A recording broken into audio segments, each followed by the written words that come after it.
Good morning friends, कैसे हैं आप सब। उम्मीद है कि आपकी तैयारी अच्छी चल रही होगी और आप अच्छे से पढ़ाई कर रहे होंगे, अपनी तैयारी कर रहे होंगे। आगामी कुछ महीनों में परीक्षाएं हैं और कई महत्वपूर्ण परीक्षाएं शेड्यूल हैं, जिसमें कि लोक सेवा आयोग की पीसीएस की परीक्षा, उत्तर प्रदेश पीसीएस की परीक्षा महत्वपूर्ण है। तो उसको ध्यान में रखते हुए हम यहाँ पे डेली करंट अफेयर की ये श्रृंखला लेकर आ रहे हैं और उसमें हम बेहद ही सेलेक्टिव क्वेश्चन, जैसे क्वेश्चन आने की संभावना है, उसको हम कर रहे हैं। ठीक है, तो चलिए शुरुआत करते हैं अपने पहले क्वेश्चन के साथ। आज इस श्रृंखला को आगे बढ़ाते हैं। पहला क्वेश्चन हमारा है, हाल ही में महिला अंडर 19 T20 विश्व कप भारत ने जीता, यह कौन सा संस्करण था। ठीक है, हमारे विकल्प हैं पहला संस्करण, दूसरा संस्करण, तीसरा संस्करण, चौथा संस्करण। ठीक है, तो यह फर्स्ट एडिशन था, पहला संस्करण था। चलिए थोड़ा इसके बारे में हम देख लेते हैं। इस टूर्नामेंट का जो आयोजन किया गया था वो साउथ अफ्रीका में हुआ और जो फाइनल मैच था वह सेनवेस पार्क में हुआ। ठीक है, और भारत ने इस मैच में इंग्लैंड को 7 विकेट से हराया। अगर हम भारतीय टीम के नेतृत्व की बात करें तो सैफाली वर्मा जी भारतीय टीम का नेतृत्व कर रही थी। ठीक है, चलिए हम अगले क्वेश्चन की ओर चलते हैं। हमारा अगला प्रश्न है, ऑस्ट्रेलियन ओपन 2023 में महिला एकल का खिताब किसने अपने नाम किया।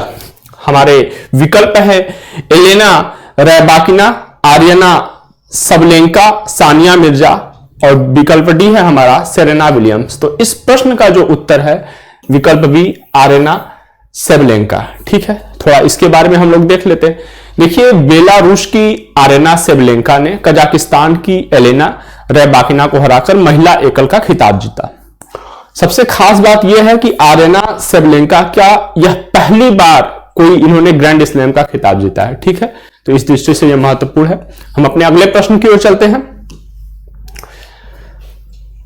प्रश्न 3 है, नई दिल्ली स्थित राष्ट्रपति भवन के मुगल गार्डन के बारे में सही कथन या कथनों का चयन करें। हमारे कथन है, यह 1917 में एडविन लुटियंस द्वारा डिजाइन किया गया था। यह 2 अलग अलग बागवानी परंपराओं, मुगल और अंग्रेजी का अद्भुत समन्वय है।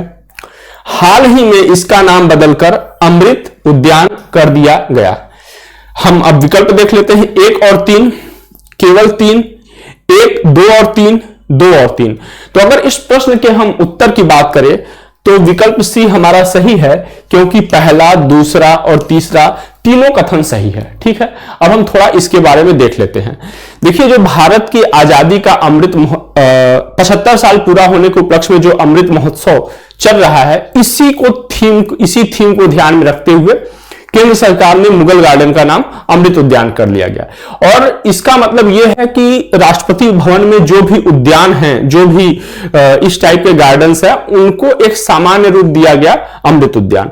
राष्ट्रपति भवन में अगर कुछ उद्यान की बात करें तो हर्बल गार्डन है, बोनसाई गार्डन है, ईस्ट लॉन है, सेंट्रल लॉन है, लॉन्ग गार्डन है, सर्कुलर गार्डन आदि शामिल है। सबसे पहली बार एडविन लुटियंस के द्वारा 1917 में यह गार्डन डिजाइन किया गया था। ठीक है, अमृत उद्यान, जिसका कि पूर्ण नाम क्या है, मुगल गार्डन। ठीक है, जिसका पूर्ण नाम मुगल गार्डन है, यह डिजाइन किया गया था। लेकिन 1928-29 के दौरान इसमें सबसे पहली बार पौधरोपण किया गया था। ठीक है, ध्यान रखिएगा, इतना महत्वपूर्ण है। आगे चलते हैं हम लोग। अगला हमारा प्रश्न है, खादी उत्सव 23 का आयोजन कहां किया जा रहा है। नई दिल्ली में, अहमदाबाद में, भुवनेश्वर में, मुंबई में। तो 2023 में खादी उत्सव का आयोजन कहां किया जा रहा है, मुंबई में किया जा रहा है। थोड़ा इसके बारे में हम लोग जानकारी ले लेते हैं। यह 27 जनवरी से लेकर 24 फरवरी के बीच किया जाएगा। और अगर हम बात करें कि इसका आयोजक कौन है, तो खादी और ग्रामोद्योग आयोग इसका आयोजक है। खादी और ग्रामोद्योग आयोग का मुख्यालय भी मुंबई है और यह सूक्ष्म लघु और मध्यम उद्यम मंत्रालय के अधीन यह आयोग कार्यरत है।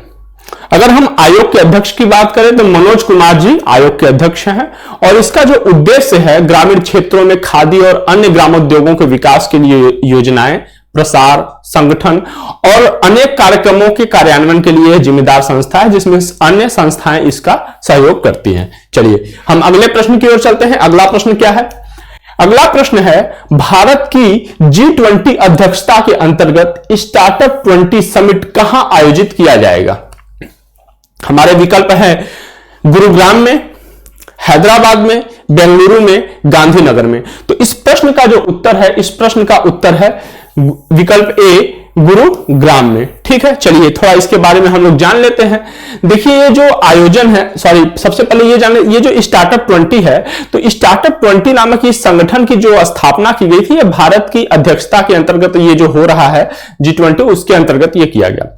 इसका उद्देश्य है कि एक प्रगतिशील अर्थव्यवस्था के लिए अधिक उद्यमी बनाने के लिए, अधिक उद्यमियों को आकर्षित करने के लिए, उद्यमी बनने के प्रेरित करने के लिए स्टार्टअप 20 एक प्रमुख मंच प्रदान करता है। ठीक है, एक इकोसिस्टम बनाता है और यह 3 अलग अलग स्तंभों पर आधारित है, जिसमें फाउंडेशन और गठबंधन, वित्त और समावेशिता तथा स्थिरता शामिल है। ठीक है, और हैदराबाद में इसका, इस समय हैदराबाद में इसका स्टार्टअप 20 का स्थापना समारोह हैदराबाद में होगा, जबकि स्टार्टअप 20 समिट गुरुग्राम में होगा। ठीक है, ध्यान रखिएगा, 2 अलग अलग चीजें हैं। चलिए आगे बढ़ते हैं अगले प्रश्न की ओर।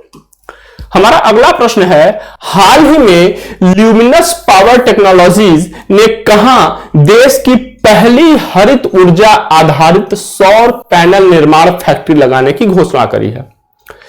हमारे विकल्प हैं हिमाचल प्रदेश, उत्तराखंड, पंजाब, जम्मू कश्मीर। तो इस प्रश्न का जो उत्तर है वह है उत्तराखंड। विकल्प बी सही है, उत्तराखंड सही है। अब उत्तराखंड के रुद्रपुर में इस संयंत्र का विनिर्माण किया जा रहा है, जो कि वर्ष 2023 तक पूरी तरीके से शुरू होने की उम्मीद है, 2023 के अंत तक। ठीक है, तो उस समय तक ये शुरू होने की उम्मीद है। चलिए आगे चलते हैं। अगला प्रश्न है हमारा, स्मारक मित्र योजना के संदर्भ में सही कथन या कथनों का चयन करें। संस्कृति मंत्रालय स्मारक मित्र योजना का एक नया संस्करण लॉन्च करेगी। इसका उद्देश्य निजी उद्योगों के साथ साझेदारी करके 1000 ASI संरक्षित स्मारकों का रखरखाव करना है। आरंभ में पर्यटन मंत्रालय के तहत स्मारक मित्र योजना की शुरुआत की गई थी। ठीक है, तो अब हम ये कथन हो गया, इसका विकल्प देख लेते हैं। 1 और 3, केवल 3, 1, 2 और 3, 2 और 3। तो अगर हम इस प्रश्न का उत्तर देखें तो उपरोक्त सभी सही है, मतलब 1, 2 और 3 सभी सही है, विकल्प सी इसमें सही है। अब हम थोड़ा इसके बारे में देख लेते हैं। तो ये जो स्मारक मित्र योजना है, ये कारपोरेट सामाजिक उत्तरदायित्व मॉडल पर आधारित होगी। चूंकि ये ASI संरक्षित स्मारकों के रखरखाव की बात करता है, तो हम धरोहर संरक्षण से संबंधित कुछ भारत सरकार की कुछ मुख्य पहलों के बारे में और हम जान लेते हैं। तो राष्ट्रीय स्मारक पुनरावशेष मिशन 2007 में शुरू किया गया था। धरोहर गोद ले, अपनी धरोहर अपनी पहचान परियोजना इस संदर्भ में शुरू करी गई थी, और एक और शुरू किया गया था प्रोजेक्ट मौसम। ठीक है, तो वो इससे संबंधित है। चलिए हम अगले प्रश्न की ओर बढ़ते हैं। अगला प्रश्न है, हाल के खबरों में देखा जाने वाला M-SAND असल में क्या है? विकल्प हम देखते हैं।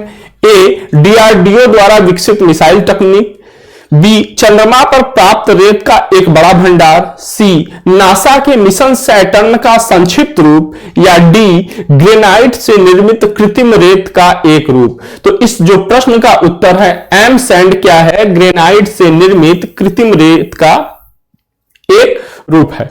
देखिए सस्ते और उच्च गुणवत्ता वाले रेत के उत्पादन हेतु कोल इंडिया लिमिटेड की जो सहायक कंपनियां हैं, वो 2024 तक कुल 5 M-SAND रेत संयंत्र, M-SAND या M रेत संयंत्र शुरू करेंगे। ठीक है, अगर हम बात करें खान और खनिज अधिनियम के बारे में, तो उसके में जो है रेत को एक लघु खनिज के रूप में वर्गीकृत किया गया है।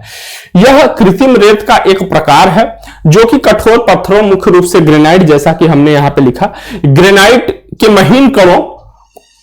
को महीन कणों में कुचलकर उसको धोया जाता है, फिर बाद में और उसे बारीक किया जाता है। ठीक है, और इसका उपयोग व्यापक रूप से जो अभी तक हम विनिर्माण उद्देश्यों के लिए नदी के रेत का प्रयोग करते थे, तो उसके विकल्प के रूप में यह किया जाएगा, जिसके द्वारा नदी संरक्षण भी होगा। ठीक है, चलिए हम अगले प्रश्न की ओर चलते हैं।